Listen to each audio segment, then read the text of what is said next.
CPR is the act of restoring back breathing and circulation of blood. It's normally done to people who are unconscious.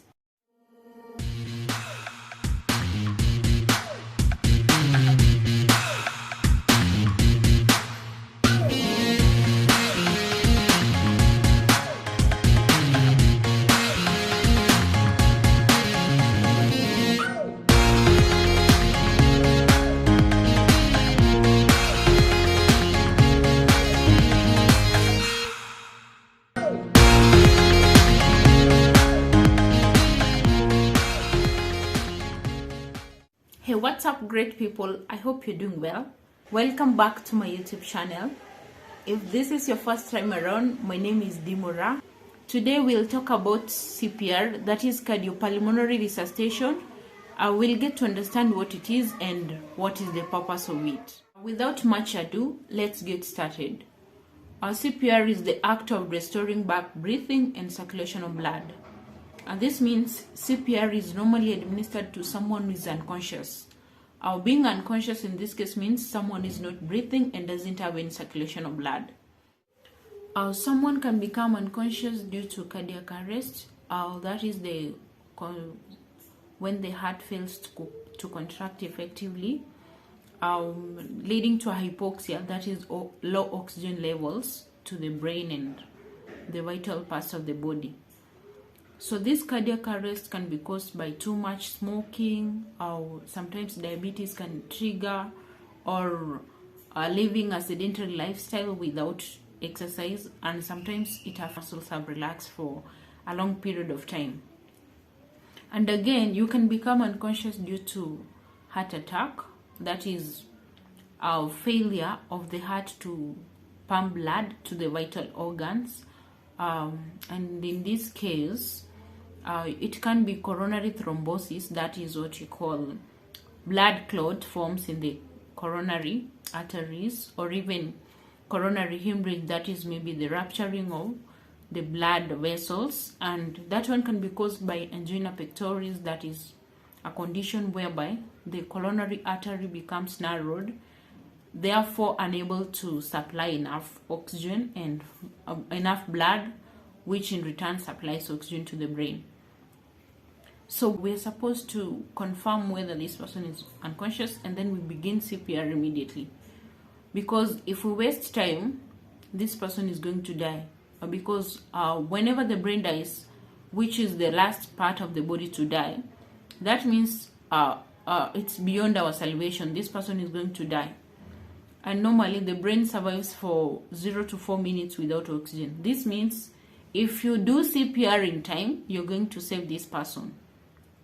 Normally CPR differs from adults to infants to children. In first aid, an infant is anyone below 1 year, child anyone B, and the rest are adults.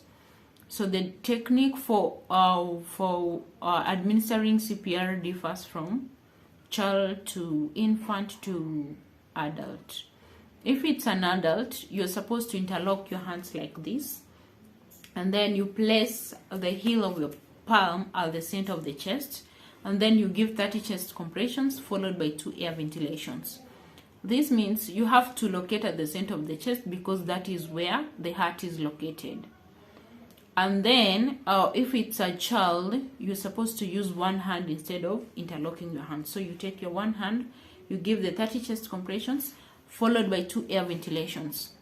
Due to COVID, we advise we only do CPR only. The hands only CPR without the air ventilations, because when giving the ventilations, we have to do it physically. That means mouth to mouth. We call it the kiss of life. And if it's an infant, you're supposed to begin with initial rescue breaths. This is your child now. You have to give 5 air ventilations before giving the 30 chest compressions using your 2 fingers at the center of the chest, of course. And then now you do 2 air ventilations, 30 chest compressions. Meaning when doing CPR, it's a ratio of 30 to 2. That means 30 chest compressions, 2 air ventilations. You check whether this person has maybe started breathing, and then you continue after 1 round of 30 chest compressions and air ventilations. However, there are times when you can stop the CPR. In case you become too tired to continue, you can stop doing the CPR, or maybe you see the sign of life, or maybe the medical emergency technicians have arrived. You can stop doing the CPR and they can continue from there. It is a good thing to save life. So maybe in case you see someone becomes unconscious, before thinking about rushing this person to hospital, you can begin with CPR instead of rushing the person to hospital, because basically you can't get to hospital within 4 minutes, right? So you have to ensure you've restored back breathing before taking this person to hospital. CPR is done to anyone who is unconscious, even if it's drowning. Some people drown especially at the beach, they are at coast. Before you take this person to hospital, ensure this person is breathing. In case you find this person unconscious, CPR immediately. Some survive the hanging. They try to take their lives away. So if someone survives there, they'll suffer from hypoxia, that is low oxygen levels in the body. If this person becomes unconscious, you do CPR, you restore back breathing and circulation of blood, and then now you take this person to hospital for further medication. So I'm going to show you physically how CPR is done.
Thanks for watching.